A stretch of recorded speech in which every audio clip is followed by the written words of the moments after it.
Good afternoon, everyone, and welcome to today's webinar, Law Enforcement and Clean Slate, Engaging Police and Prosecutors in the Movement for Record Sealing. I'm Sarah Anderson, Associate Director of Criminal Justice and Civil Liberties at the R Street Institute, and I'll be your moderator for today's discussion.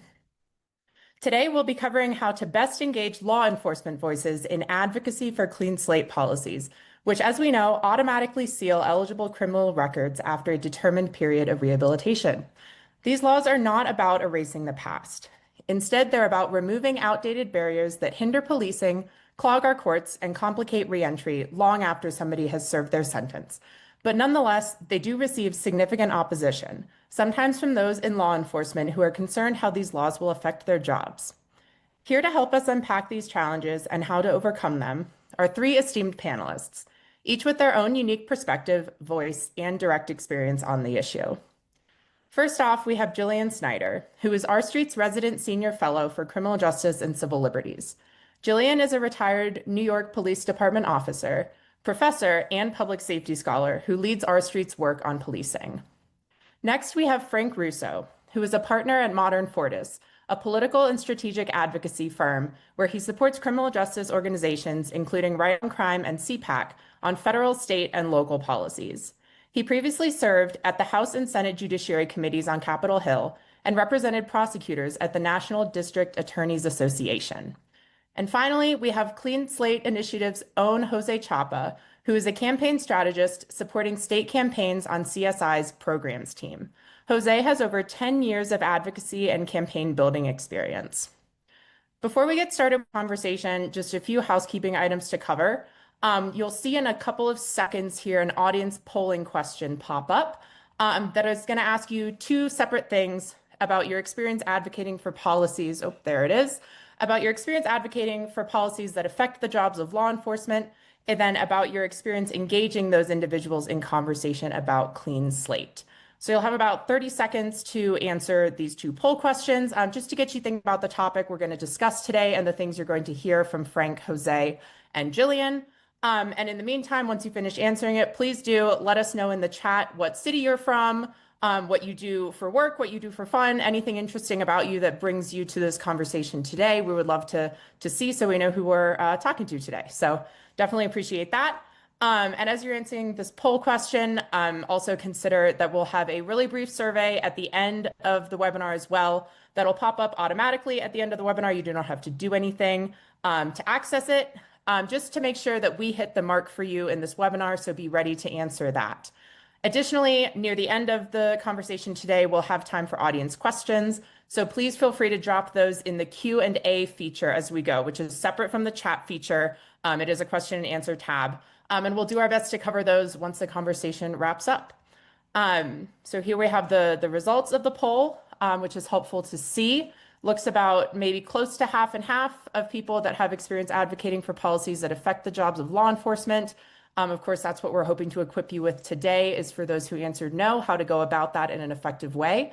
And then for those who obviously have experience advocating for policies that affect law enforcement, engaging these individuals in conversations about Clean Slate, looks like almost 2/3 of people do. So that is great, and hopefully there'll be something for everybody to learn today here from Frank, Jose, and Jillian. So with that, let's go ahead and dive in. As I mentioned, our goal in this webinar is to equip you all with the tools you'll need within your advocacy on Clean Slate in order to build trust with law enforcement stakeholders, address any public safety concerns they have directly, and frame record sealing as a tool for rehabilitation and community stability.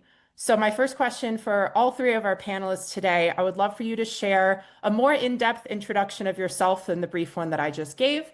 For those tuning in, to better understand your backgrounds and the perspectives that you bring to this conversation as it relates to engaging law enforcement.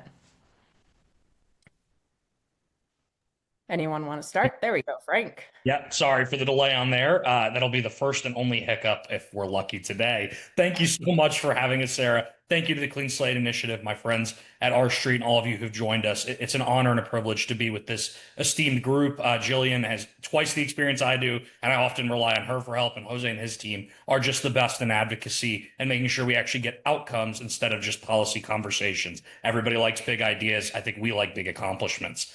So I'll start there with my background. So was very grateful to get to know Clean Slate as well as a lot of my partners here on the call today, all the way back when I started on Capitol Hill in the mid-2010s. I had the opportunity to work at the House Judiciary Committee on the Crime Subcommittee, which has the main jurisdiction over federal policy issues relating to Clean Slate, public safety, and community engagement. And I want to pick up on something that Sarah said. Everything about Clean Slate and how we apply these policies, yes, it's focused on the individuals. Yes, it's focused on the stories, but also most importantly, it's focused on public safety.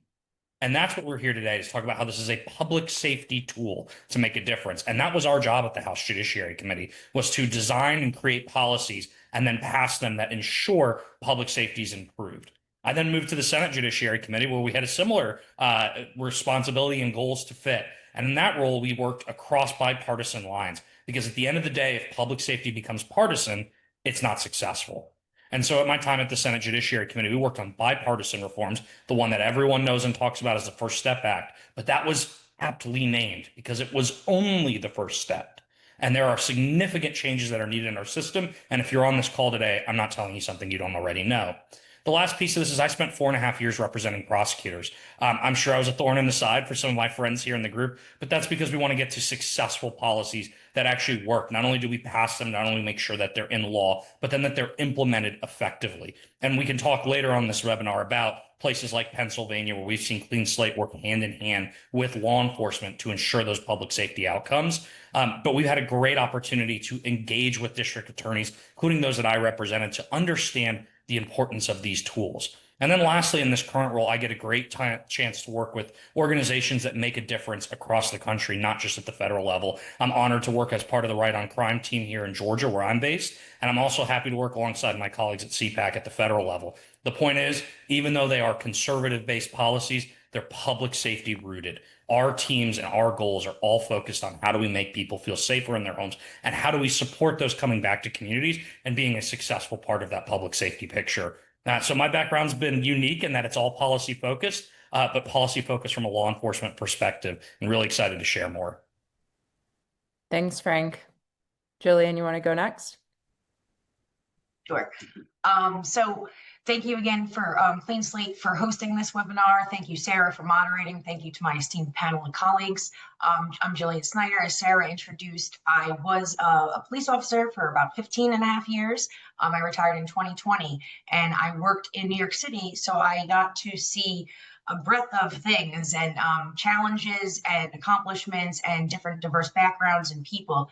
And I got to work on a lot of interesting units. And as Frank said, public safety is always the primary concern of what law enforcement does and what Clean Slate wants to do. So looking at it through that lens, I had a interesting career in terms of what units I got to work on. So obviously I started in patrol. I eventually moved up to conditions, which is a quality of life enforcement unit. And then from there, I went to street level narcotics, went to anti-crime, went to intelligence, but I'll speak specifically about the two lower level units. Street level narcotics, of course, it's important and it serves like a very specific function, but most of the individuals that we encountered were in those positions because they couldn't get out of those positions, because there were barriers for them to become, the regular citizen that they wanted to be. They had a criminal record for low-level possession or for petty theft or for something nonviolent, and something that honestly law enforcement at this time doesn't have enough resources to focus on. So what I love about Clean Slate is that its goal not only is to give people second chances, but it's to free up law enforcement resources. 70% of individuals that are currently working in law enforcement are overwhelmed and overburdened by dealing with people whose records would be sealed because they committed crimes years and years ago and do not pose a threat to public safety. And because 72% of law enforcement agencies are currently reporting serious staffing concerns, what limited resources that we do have within the law enforcement community, we really need to invest those in looking for the violent criminals, in trying to reestablish public safety in our communities, not focusing on individuals who have paid their debt to society and are just looking to move on. So that's one of the really great things that I love about Clean Slate, and I'm going to pass it off to Jose. Thanks, Jillian, and thank you, Sarah, and to our partners joining us today. Hi, my name is Jose Chapa, and I'm a campaign strategist with the Clean Slate Initiative. I'm actually knee-deep in a few state campaigns across the country right now, and a big part of what I do involves either finding new state partners to team up with or work with existing coalitions to advocate and push for Clean Slate policies. That means getting legislation introduced and then fighting to getting it passed through their state houses. It can be a long or short process depending on what's happening at the state level, really at any given time. I know this because I've been in the advocacy game for over 10 years and I've worked on all sorts of legislative campaigns, everything from doing direct lobbying to working and advocating behind the scenes. I've also helped shape communication strategies in several states, especially in New York, where I live, and where I've worked on labor issues, immigrant rights campaigns, and other reforms that included talking to people with a broad range of viewpoints, and that has included law enforcement professionals. I have seen firsthand how crucial it is not to only get validators involved in the policy making itself, but also weave them into our communication strategies. They can really help us get our message out to a wider audience, whether community leaders, legislators, staffers, or other key decision makers. So, what are these validators? Basically, in case you haven't heard the term before, validators are the people sometimes I guess having these folks on your side is super important. And we're talking about Clean Slate. And when we're talking about Clean Slate campaigns or any campaign really, they are very important to have on your side. So I'm very happy we're having this conversation today. Thanks so much to all three of you sharing your backgrounds and how your experiences play into not only your credibility in discussing this topic, but also the real reasons that you have passion for this topic, I think are not in spite of, but are actually because of these practitioner backgrounds in advocacy in the prosecutorial community and in law enforcement. So very much appreciated. I'm going to turn first again to you, Frank. In your experience working directly with prosecutors, obviously, as you said, on the policy side, helping them navigate some of the public policy discussions that affect their jobs, what are some of the main reservations that this community has related to the movement for sealing records from public view? And then more importantly, and I know you love this topic, how have you been able to address those reservations effectively with prosecutors and even develop strong support for Clean Slate within the prosecutorial community? Thank you, Sarah. It's a great question. And I love the second part, but we'll start with the first. And I want to pick up where Jillian left off. Right now, law enforcement is at a resource crisis, and we've all heard about it. But let's be broader than that. The criminal justice system is in a resource crisis. Coming out of the pandemic and changes to how we all work, courtrooms are short-staffed. System actors, folks who implement laws, are short-staffed. Defense attorneys are short-staffed. Prosecutors and their staff, their victim advocates, are short-staffed. There is nowhere you can go in the criminal justice system right now that is fully funded or fully resourced in a way that has people there. And even when they are at least decently funded or resourced, the personnel staffing shortages still exist. So what does that mean for the environment we're in now? It means that any time law enforcement or the criminal justice system broadly hears of a really good idea that might take time, money, or resources away from the basic blocking and tackling, they get nervous. And then sometimes they get even contentious. I think one of the main narratives that we need to dispel in this space is that Clean Slate is actually a part of the solution to that problem, does not further it. And when we have these conversations, it's often very hard for advocates to separate their excitement and their knowledge of an issue like Clean Slate and relate it to the challenges that law enforcement have. Yet that's kind of the key to success here. The key to success is explaining to law enforcement not just that Clean Slate is an evidence-based approach that will help those who have come out of incarceration to be successful, but that it also can reduce the burden on law enforcement. And Jill, I'm probably stealing some of your talking points, but it is true that the law enforcement officers at the ground level and the prosecutors often find that they spend more of their time than they'd like on repeat offenders who have taken on more cases or more low-level offenses than they honestly need to do. If they had had treatment, care, or opportunities to succeed on the outside, they would not be back in the courtroom. Now, one of the lessons I take from that courtroom example is something we said often at the District Attorneys Association, which is when that person comes to us for the fourth or fifth time, we've already failed as a system. If they're in front of us again, it may already be too late. So how do we be proactive? And that's where Clean Slate comes in. So I used the Pennsylvania example earlier to get to your second question, Sarah, and I think it's so vital to this conversation. Pennsylvania was one of the places in a very bipartisan fashion. We have some of the most conservative lawmakers and prosecutors and some of the most progressive came together to say maybe Clean Slate can be part of our rehabilitation and recidivism challenges. And the answer was a resounding yes. And so what do we see there? We see where prosecutors are not just involved in the policy, but also the implementation. What does that mean? It means that when prosecutors care about this law and see individuals receive the benefits, well, the good news is they get to see those success stories, and they turn around and bring those success stories not only to their courtrooms, but to other advocates in their community, whether that be victims advocates, whether it be other people who have been put on a bad path but want to right that path. You have an opportunity to sell for the first time as law enforcement what success looks like after incarceration. And that is something that the law enforcement community will fully admit as part of it. We often fall behind on. We are not proactive in telling the stories and getting the word out about what success looks like for someone who has been in our courtroom and is now trying to get back on that appropriate path. So that's the first piece of this. This is not something that takes away tools from law enforcement. It is actually another arrow in their quiver. It's another tool in the toolbox. Right now, they need more tools than ever. And this is an opportunity to be proactive in stopping that individual from being back in their courtroom for a second or third time. There's one other misperception I want to hit at because I think it's very valuable. Law enforcement often will say, well, what if we get this person back in the courtroom? Or what if there is a subsequent offense? And unfortunately, that happens. It's a reality of life and human nature. Well, we're not restricting these records from the court and law enforcement. We're restricting it from the folks who would not be able to otherwise own a home or get a job. If there are subsequent challenges or subsequent arrests or other pieces, law enforcement gets that information. There is no way that we restrict the public safety picture from our advocates who are doing the day-to-day work to keep us safe. Instead, rather, we give them the full picture while ensuring that the subsequent and tertiary consequences that come from a record that may no longer be relevant and often isn't harming that individual who came out, who wants to right the ship and wants to get back on track. So it really comes with a dual benefit. Law enforcement aren't blinded, but also those who are coming out of incarceration have a real opportunity to improve their lives, get back on their feet, and sustain success for the long term. And I always tell to my conservative partners and my law enforcement partners who tend to be on that side of the aisle, there's nothing more important in government than ensuring and providing the tools for success of those who want to be fighting for that pursuit of life, liberty, and happiness. And so if we're going to consistently focus on our values, we've got to live them. And this is an opportunity to do so. So prosecutors on both sides of the aisle understand this when you explain again that this is a tool in their toolbox. It does not blind them from the bigger picture. And most importantly, it reduces the number of cases that come before them. It stops there from being another victim, another case, and another life ruined. This is an opportunity for long-term success if we're willing to take it.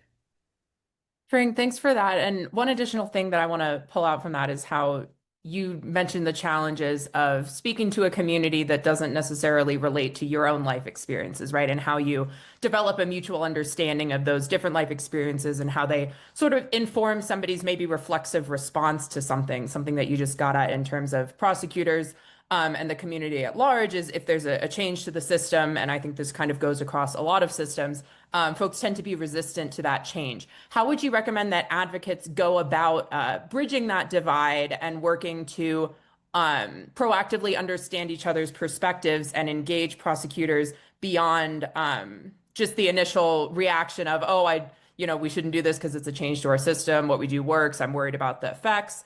I'm wondering if something like a question of, how do you think this would affect your job, or what are the challenges in your job that you're facing right now that you need help with, and let's see if this can help you do that. How would you recommend that advocates navigate those types of conversations to get to that next step?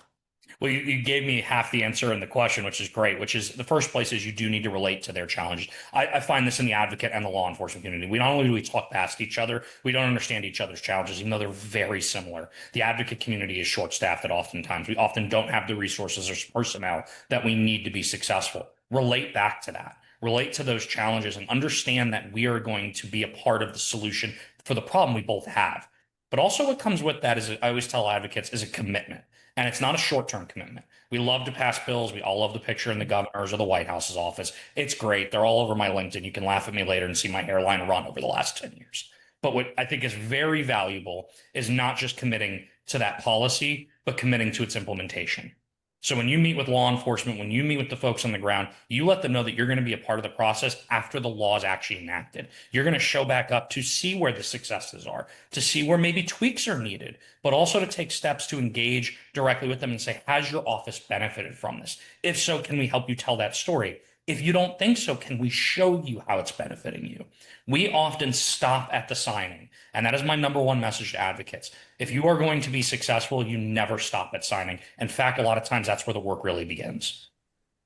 Yeah, I think that's the testament to that is Pennsylvania, which you discussed earlier, is now on its third or fourth iteration of Clean Slate after the first passage in 2018 of the first iteration of that, which was the first Clean Slate law in the country, and they have definitely committed to that follow through. And like you mentioned earlier, it results in collaboration between all of the parties that are involved when people really do see how the bills that we advocate for end up affecting not only the lives of people that the bill impacts, but also those implementing it, and they want to come to the table. So. Much appreciated, Frank.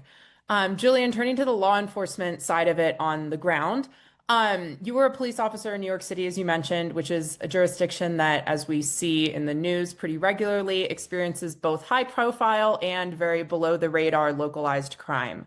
In your experience, how do you feel like sealing criminal records of eligible lower level offenses can benefit police in terms of their resource allocation and time spent to address crime in their communities? And how can advocates use those stories in their own discussions with law enforcement to, as we were discussing with Frank, relate better to that community?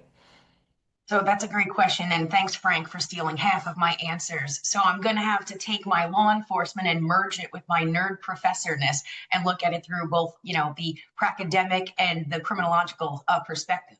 So I could tell you, just being a cop, that, the volume of information that officers encounter every day it's burdensome. It's overwhelming. We're constantly running names through databases, checking records, and trying to decide which situations require the most immediate attention.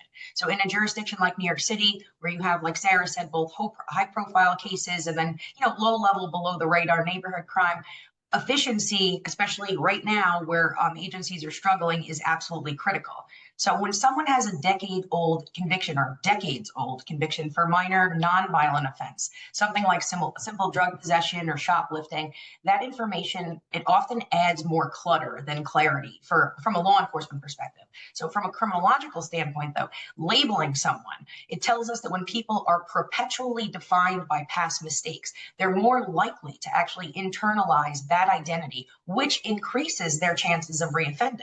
So by contrast, what Clean Slate policies are doing is breaking that cycle. So for officers, sealing these records means that we can filter out what's no longer relevant, focus on individuals who actually pose a present threat, and avoid unnecessary over-policing of people who are simply trying to move forward with their lives. As Frank mentioned, and I'll have to reiterate, the resource allocation angle. Police departments are dealing with what we call capacity strain. With shrinking forces, investigative backlogs, and rising caseloads, every hour spent rehashing an old low-level conviction is an hour that's not spent investigating current crimes, shootings, domestic violence incidents, organized retail theft. And those are offenses that have serious consequences for communities and victims. Clean Slate policy would allow us to direct those limited enforcement bandwidth towards the real threats to community safety, instead of wasting resources policing poverty or minor missteps. Another important layer, which no one's really mentioned yet, and I get to, is community trust. So research in procedural justice has consistently shown that people are more willing to cooperate with police when they perceive the system as fair. If you don't trust the system, you don't want to pick up that phone and call 911 to begin with. So if every interaction feels like an opportunity to dredge up an old mistake that should no longer define a person, cooperation does suffer. When the system recognizes rehabilitation and closes the door on low-level offenses after a certain period, it reinforces that fairness. That in turn will strengthen legitimacy, which makes officers' jobs in the long term easier. So stronger relationships means more tips, more witnesses willing to come forward, and more successful investigations. From a desistance perspective, we know that most people do naturally age out of crime. Sarah, we were talking about this earlier today. So the curve, it peaks around 18, 19, 20. We see it go up. And then by mid-20s, most people they've just desisted out of crime, not completely, but most. So keeping records open forever, it doesn't really match what criminology tells us about human behavior. Sealing those records acknowledges that people grow, mature, and stop offending. And it not only reduces unnecessary burdens to employment and housing, which are key stabilizers against recidivism, but it also frees police officers to focus their efforts on the relatively small group of chronic offenders who drive most of the serious crime. So That's all to say. In my opinion, sealing eligible lower level offenses benefits police in two major ways. It reduces systemic noise so officers can be more efficient, and it builds community trust so officers can be more effective. And both of these outcomes are backed by decades of criminological research. And any law enforcement on this webinar right now I saw one in the chat. I'm hoping you understand what I'm saying. Building that trust makes people call us, makes our investigation process easier, makes witnesses and victims feel safer. And all of this is directly to support the mission of public safety. Jillian, thank you for that. And I'm so glad you brought in the age crime curve, because I was about to throw you a curveball with that question to follow up, as you mentioned your nerd hat. Can you just share a little bit with the audience as well what your nerd hat entails? Obviously, working together at R Street, I'm aware of your scholarly background, but it'd be great to share with the audience, your background and your current pursuits in that field that kind of add to your incredible credibility on policing issues. So yes, while I was still a police officer, I went and I got my master's in public administration in ethics, and then I pursued my Master of Arts in criminology and deviance, as well as police administration. And I'm currently a PhD ABD. So I finished all my coursework and my comps and everything, and I'm about to submit dissertation here in a couple of months. I'm getting a PhD in criminal justice, but with a specification in behavioral science, so forensic science and understanding the real motivation of criminological behavior. As well, as you mentioned earlier, I am a professor at John Jay College, where I teach criminological theories, the capstone seminar. So very immersed in understanding drivers and motivators of crime, as well as why people do what they do, like what are motives and why do people respond in certain ways.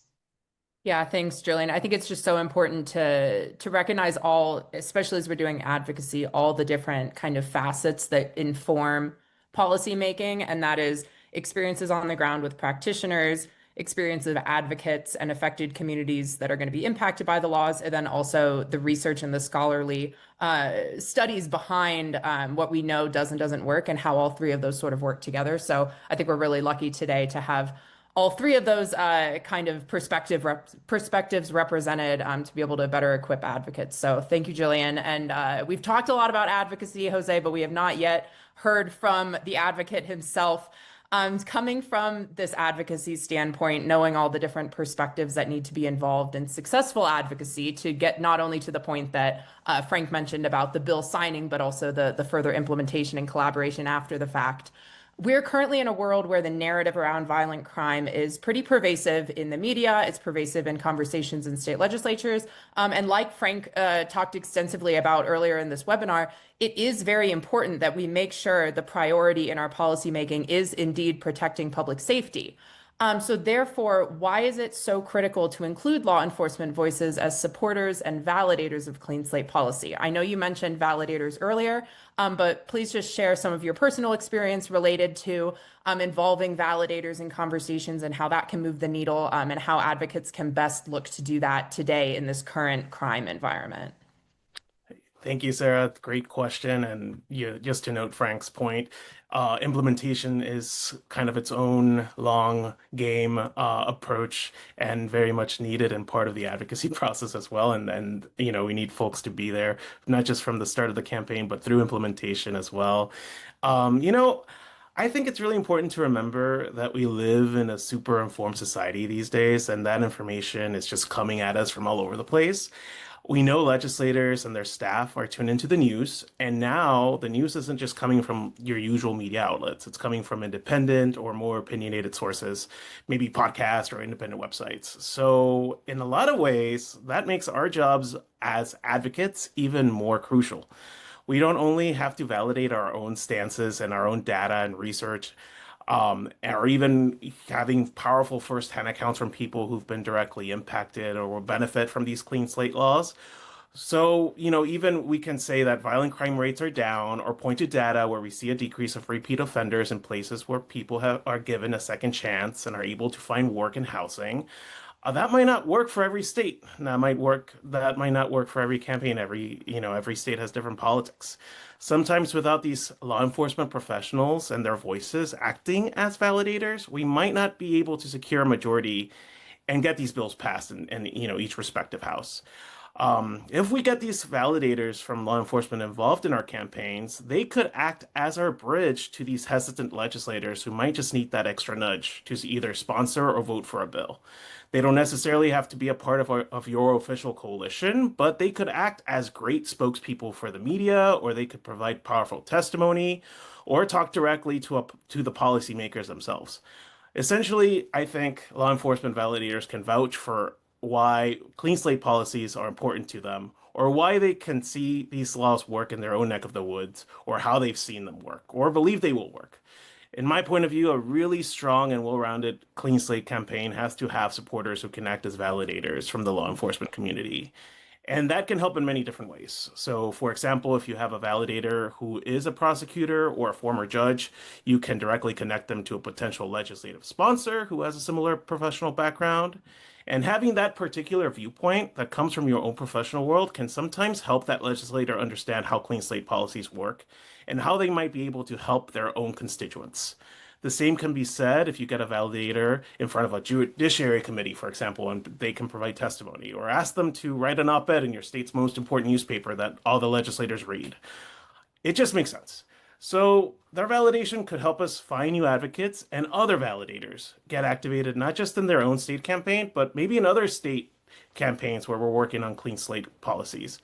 I've talked to so many people who tell me that if this bill passes in like such and such state, then we can use that as a stepping stone to bring them to their own state and get that bill passed, because they all kind of pay attention to what other states are doing.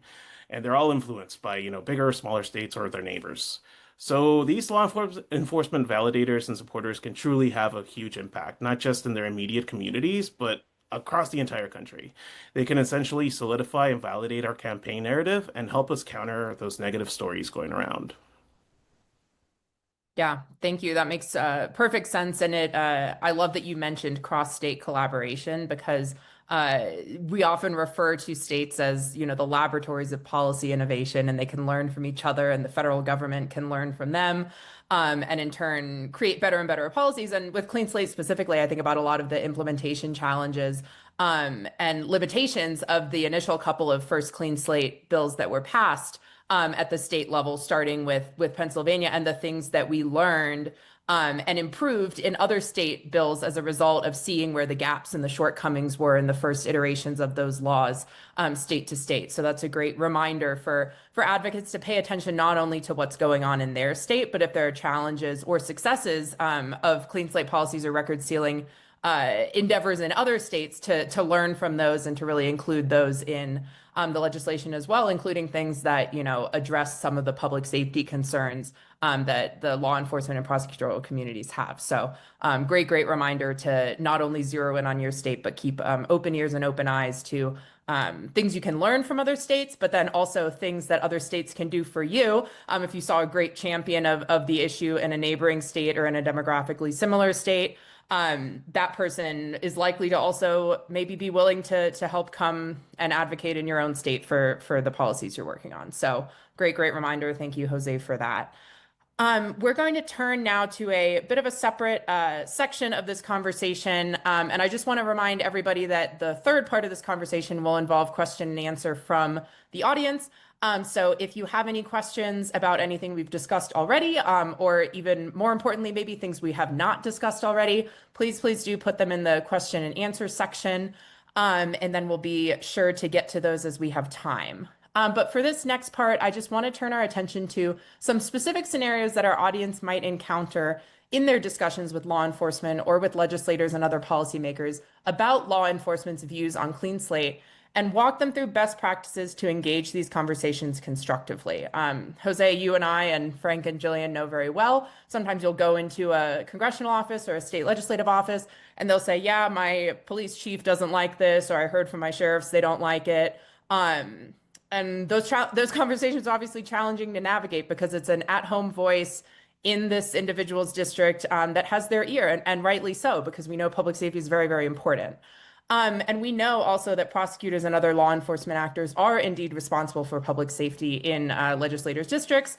And one of their main concerns that we hear again and again in these types of conversations, I think Frank brought it up earlier, but I'd like to dig a little bit deeper into it, is a concern that clean slate policies might completely wipe out records and make it harder to assess risks in future prosecutions. If this type of pushback comes up in conversations, how can advocates help alleviate these concerns directly to prosecutors and speak to kind of the mechanics of what actually happens in record sealing that affects what prosecutors can or cannot see? So kind of the nitty-gritty of how these systems work and how advocates can help prosecutors understand, again, back to Jose's point about how things have been done in other states, how in fact prosecutors need not worry so much about this type of challenge.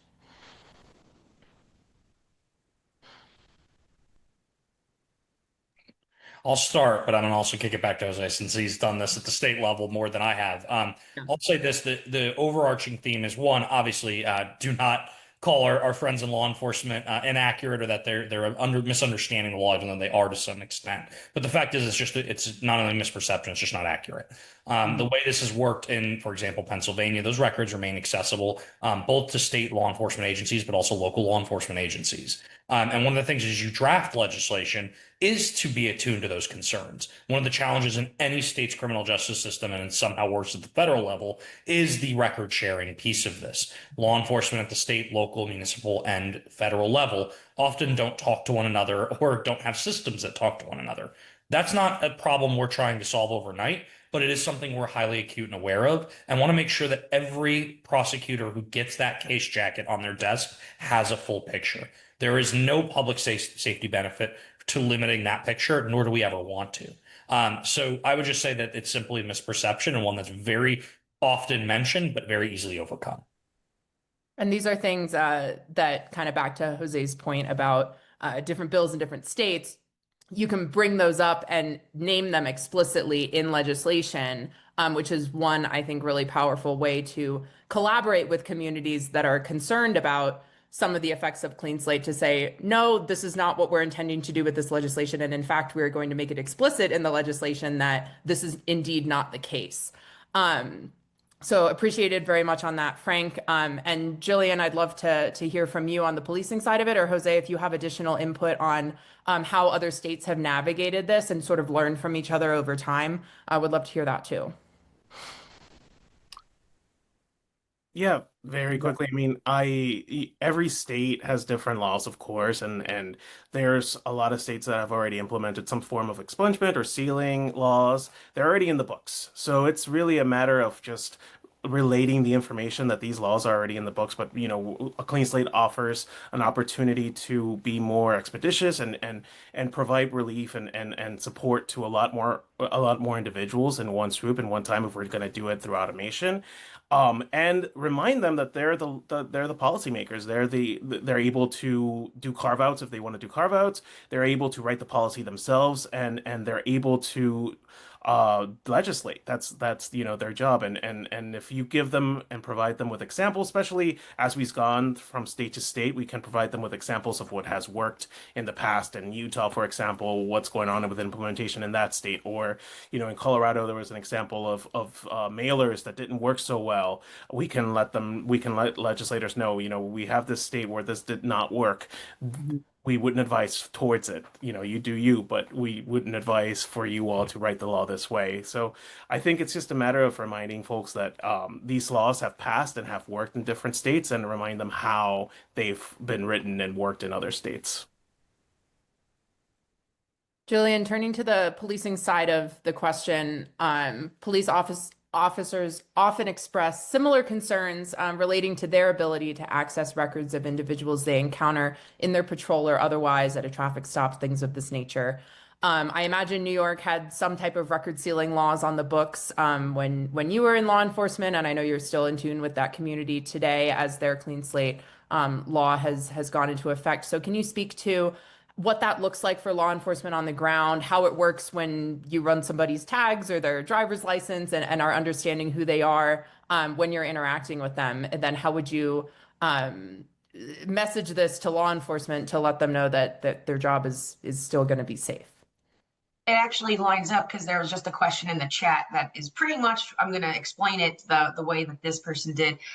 So first of all, we have to understand that these policies don't erase records from law enforcement systems. They're not erased. There's a huge distinction. So officers still have access to sealed records when they need them, whether it's, like you said, during a routine traffic stop, a criminal investigation, or background work for an investigation or a case. The difference is that these records are sealed from public view, meaning they won't come up in a standard employment check or a rental application, but they do remain available to police through the system that they're already using. I know that we have 12 states plus DC who have already implemented Clean Slate or passed Clean Slate. And to my knowledge, not one of those is like said, we're erasing these completely and cops, you're not going to be able to ever see them again. So that's one of the big distinctions, because the concern I hear most often is that officers they think they're going to be flying blind. Now, Sarah, you and I have traveled to conferences all over this country and spoken to law enforcement officers directly, and we've had to clarify on several occasions to them that they were under this assumption, like once the Clean Slate happens, you can never see it again. So in reality, nothing about Clean Slate will limit law enforcement's ability to see a person's history for law enforcement purposes. So patrol, detectives, and prosecutors will continue to have the same level of visibility they rely on to make informed decisions about safety or charging or sentencing. So what Clean Slate does is it narrows the audience. Instead of someone's low-level nonviolent offense from years ago, following them through every facet of their life, access is restricted to the professionals who actually need that information. So from a policing standpoint, that means officers are still fully equipped to do their jobs, while the community sees the system is also capable of recognizing rehabilitation. So the message that I give law enforcement, it's pretty simple. Your access is really not going to change. It's balancing public safety with fairness by keeping records where they belong, in the hands of the police, prosecutors, and the courts, and not in the hands of everyone.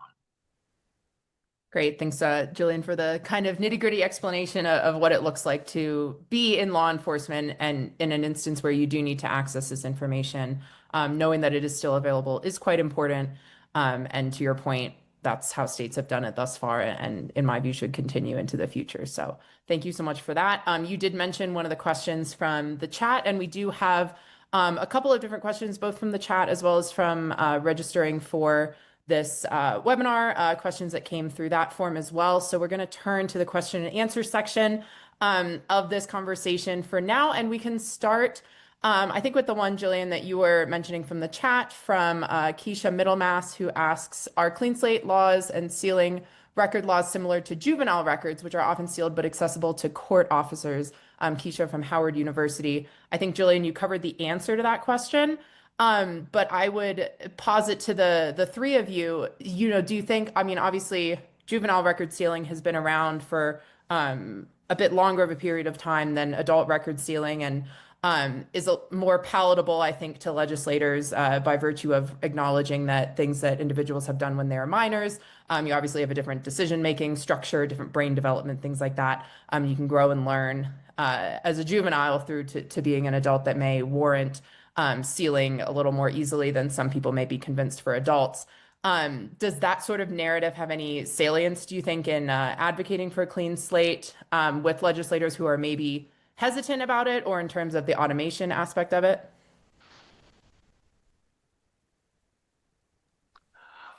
I think it really, that kind of information can be really relevant depending on where the state is and what the political, if there's a news story coming out that's going to have an impact on how legislators are maybe viewing something at certain points.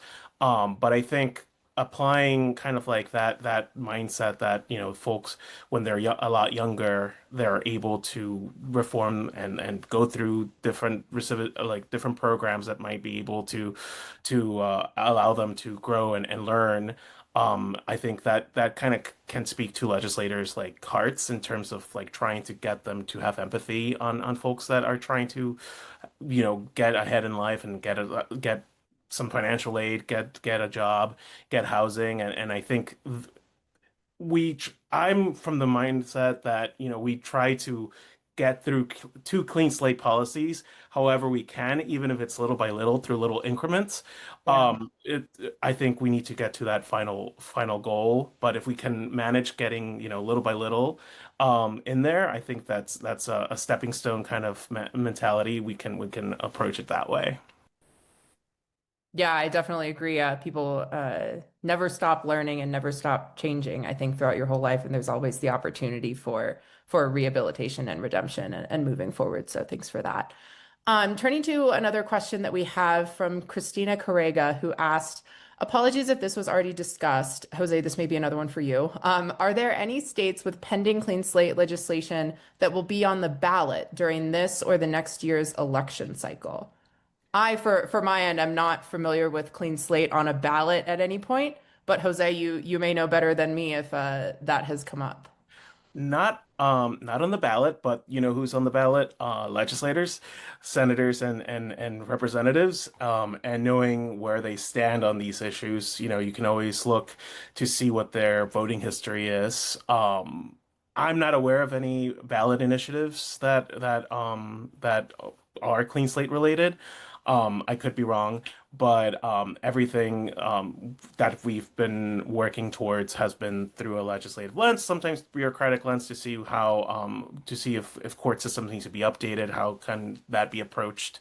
But I would suggest taking a look at who your representative is and how they've been voting and how they react to these topics. Or if you bring it up during a meeting, how do they stand? Especially if a piece of legislation's in front of them. Yeah, Jose, that's a great reminder. Maybe this is a good time to discuss some of the current state initiatives on Clean Slate that may be coming up this year or maybe ripe for next year that you guys at Clean Slate itself are working on, or Frank and Jillian at your respective organizations are hoping to see some success for any of us, who happen to be in those states. It'd be helpful for them to know kind of the current state of play. There are active bills in Illinois, so we're hoping a bill will be able to get its way through and get passed in Illinois. I know there's initiatives in Maryland and in I believe um, another bill that we're awaiting is hopefully in Ohio. We at Clean Slate Initiative are currently working on in 20 plus states across the in different forms and different stages of our campaign work. I'm pretty sure there's more. They're not coming to my head right now, but I'm personally working with folks in Ohio. I'm about to start working in New Mexico. I've talked to folks in West Virginia and Indiana to hopefully get something going in those states. But I know my colleagues are working in many other states. Great. And Eric just added into the chat some additional information. Massachusetts, Maine, and Illinois all have active bills that will carry over into 2026. So that's exciting to hear for those states that their legislative sessions did not expire and they're still working on those. That's great. Jillian, I heard you unmute. I was just going to say, our street, we were very involved in the campaign this year in Missouri, and we thought we were going to do it, but already talking about next legislative session to bring that back. So that's another active campaign that we've been working on. Great. Frank, anything to add on active campaigns? Sure, I'll make sure I mention the federal bills as I see Jose's colleague Reginald's on, and I will get in big trouble if I don't. But there are two excellent bills, the Clean Slate Act and the Fresh Start Act, both of which are bipartisan, have extremely strong conservative and progressive support. And I say that purposely to say it shows both sides of the aisle at the federal level are interested in moving this ball forward. Clean Slate actually focuses on the federal system and being sure that we have record clearance for those individuals who have gotten their life on track but have federal offenses. And in the places you'd expect, lower level offenses, some mid-level offenses, but places that we know these individuals have an opportunity to rehabilitate themselves. But because maybe they got a federal charge instead of a state, as many of you know, they don't get the benefits of a place like Pennsylvania, even if they reside there. So we want to expand that access. And then the Fresh Start Act is aimed at expanding the successes that Jose and his team have already done, which is to incentivize states through a lot of these federal funding programs to build out their programs or expand their existing laws. So it really is a great opportunity to use federal resources to ensure we are actually promoting public safety policy by giving states a reward for doing this work, but also highlighting the states that are not doing this work. They don't get punished, but it sure seems to make a difference when you've got a good state that may have passed this law, like in Missouri, hopefully next session, to receive federal support. In the meantime, another state like my home state, Georgia, needs to do a little bit more work in the space, and then being able to receive more federal support would be a great thing to see. So all about incentives in politics, and we want to incentivize in the right direction. Yeah, Frank, that's a great segue into another question in our chat from Estrella Lopez. The financial side of this often gets discussion in state legislatures, well, at the federal level right now for lots of different reasons. But at the state level, almost always, particularly because states are required to balance their budgets annually. And so there's just a limited amount of money to do stuff. And we're in a current environment where a lot of the pandemic era funding from the federal government has kind of dried up, and states are trying to figure out how to navigate some of their existing budget shortfalls. So Estrella Lopez asks, what recommendations do you have, if any, to make sure that the implementation, I would say, or even passage of a clean slate law doesn't inadvertently create a large administrative burden on the very overtaxed systems that were referenced earlier? So, I mean, obviously, we know that the courts often are responsible for a lot of this. Frank, you mentioned that the courts are sort of overwhelmed, but then obviously there's just the fiscal aspect of that standing up an automated system does indeed cost money. So how should we navigate that? Yeah, I'll jump in quickly and say there are 2 points to make on this. One's an advocacy point, one's a technical point. On the technical point, I think it's important to always remember easy is always a better answer. It's the old law school example that's keep it simple, stupid. We are always trying to make sure that these systems have the ability to clear those records publicly without a robust application process. I know some states do automatic, some do not. Regardless of where your state falls, making sure that your legislation clearly outlines a process and does create a small fiscal note for that agency that has to then seal those records or provide them to law enforcement. We're always going to be realistic. This isn't free, but it certainly doesn't have to be overexpensive and burdensome. What is overexpensive and burdensome is having to reincarcerate individuals who could have been on a positive track. Beds and services will always cost more than the technical requirements to simply make sure that someone's record is not available publicly. It comes down to a simple math game, and you're on the losing end if you're going to continue to incarcerate individuals who do not need to be so because they are on a path to success. The other quick advocacy point I'll make is it's also a huge opportunity. One of the things we talked about earlier about law enforcement being involved, as well as now court system actors in this question, is there needs to be some ownership in their spaces of the legislation. Where I find, and I've been guilty of this too, advocates fall short, is that we present a really good idea and a really good bill to law enforcement or another partner and say, great, sign your name on. Instead of saying, what are we missing? What can we use your help with to draft this in a way that doesn't require a large fiscal note or a large appropriations authorization at the federal level? What are we able to work with you on to actually get this to a technical point that it works? What are we missing? Giving law enforcement, giving our partners ownership in our bill, it doesn't always feel natural, also gives them investment long term in the success of the law. So if you want to see this bill be successful and not be overburdensome on a financial end, talk to those system actors, talk to law enforcement, and figure out what costs them the least and how they can write it in a way that makes sense for everybody. That's great. Thank you, Frank. Jose and Jillian, anything to add on that point?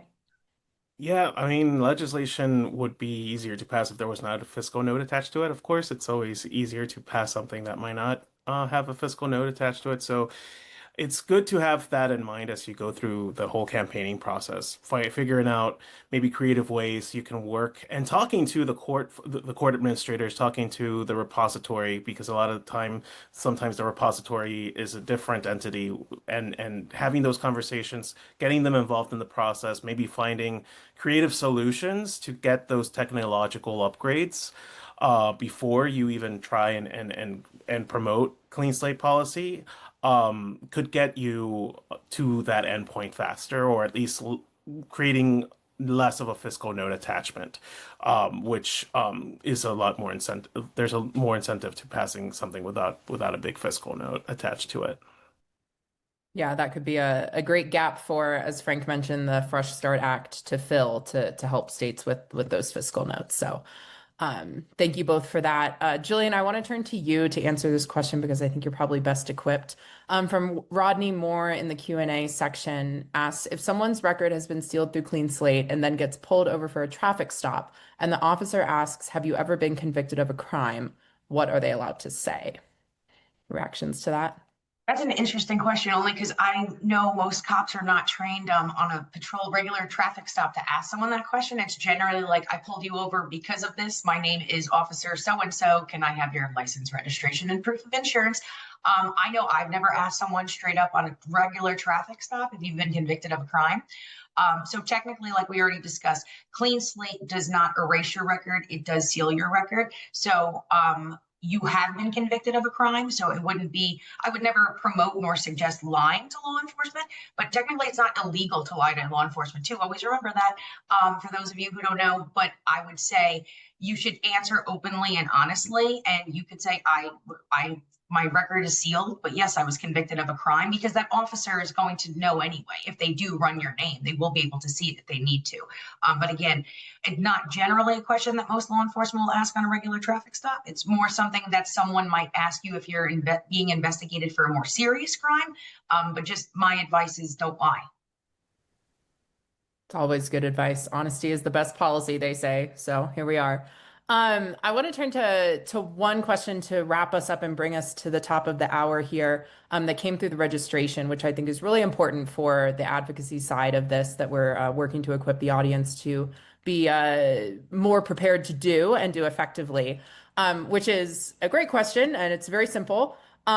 Who exactly should I reach out to? They say, e.g., individual sheriff or a sheriff's association, a police chief or an association/union, or somebody else. So I think all three of you probably have experience garnering law enforcement and system actors support for various different initiatives that you've been supporting. So go ahead. Who should our advocates on the call today reach out to? I would suggest reaching out to current and former district attorneys, prosecutors, obviously, retired judges, associations for sure, like the Sheriff's Association. Every state has very different players involved, but prosecutor associations, district attorney associations, etc. And individuals themselves, maybe folks that have just a lot of experience in creating, maybe somebody that just can validate and vouch for a clean slate.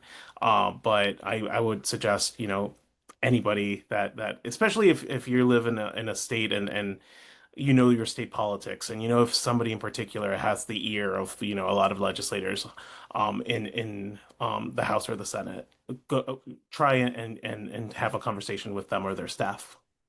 Yeah, and just to add to what Jose said, a lot of the states that we've done work in, we work with the state sheriff's association as well as the state FOP, because they are going to be, generally speaking, most representative of what the law enforcement community in that state is looking to support, oppose, remain neutral on. And they also are individuals who do work closely with their state level legislators.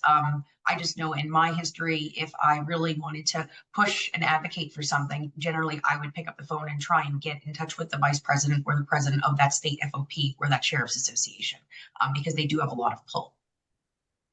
I'll be fairly quick, which is to say all of the above, but maybe even for different roles. One of the worst ideas here in advocacy as well, we're not making progress at the association, so let's pick off one DA or one cop. I disagree. I think you want both, actually. So although you may need to work through challenges with the DA association, you may have a DA in that association who wants to be your champion. I always say individuals should be champions, associations should be partners. And I think you always want to work with both, but you don't want to pit them against each other. You want to have your champion and you want to work with that association to get to yes. And that kind of partnership often leads to success. Wonderful. Well, thank you so much, Frank. That brought us just to the top of the hour. So I want to thank everybody for tuning in to this webinar and hopefully learning session on engaging police and prosecutors in the movement for record sealing. Thank you so much for joining. Thank you so much for the wonderful questions. And of course, thank you very, very much for all of your advocacy on these important issues. And then I also want to thank the Clean Slate Initiative for hosting this webinar and being wonderful partners in this work. And then, of course, to my three esteemed panelists, Jose, Frank, and Jillian, thank you so much. This has been wonderful, and we'll talk to everyone soon.